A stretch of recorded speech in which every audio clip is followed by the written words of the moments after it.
him and say, girl, ain't nobody looking up to make a break. I said, yeah, let's take a ride. I don't wanna stick around and be a suicide.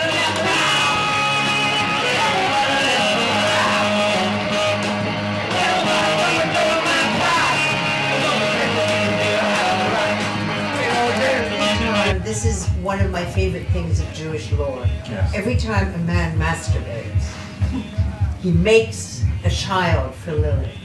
And the more a man masturbates, the more of these little children, because the little children never leave him, because he's made them with Lilith. The little wankers. So he is surrounded by enormous clouds of tiny, tiny little Lilith babies. There can be thousands and millions of them. Thank God I never did that. God. And it prevents him from ever seeing a real woman. Because there's all these little babies. Oh, yes. Can I bring Quentin Jones into Sure. the ladies' bed Bring here? Quentin Jones into it. So we're talking about our dreams and many other things. Yeah, I often dream that I have to escape prisoner of war camps. That's a strange one, right? Ask Cintra, she's your Like friend. always I have to escape and there's sort of an oppressive power keeping me in the camp and it's about sort of, it's a little bit about getting out through tunnels and sometimes murdering a couple of guards. There's different elements. You hate your parents and your boyfriend, and you're secretly a sociopath. What's the worst fuck you've ever had? Oh God, good question. There's been so many. It's hard to pin it down to just one. Well, while you're thinking... Oh, I know, actually. Pencil penises. What? Pencil penises. There's a topic. Do you pretend not to have noticed? Sometimes you can't pretend because you don't notice. Oh! Psych dreams. All right, what's the raunchiest dream you've ever had? When I was 18 years old, my best friend married somebody in Strasbourg.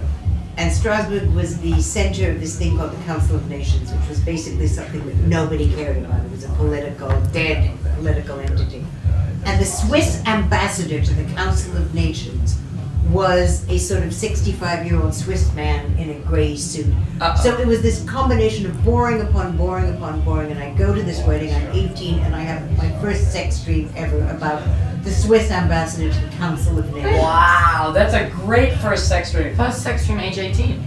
Yeah, I know, I'm really, Really? yeah, developmental So, child. on the other side of things, I had my first sex dream age 7, but I didn't understand what sex was fully, and it was with Tom Cruise, and I was changing his nappy.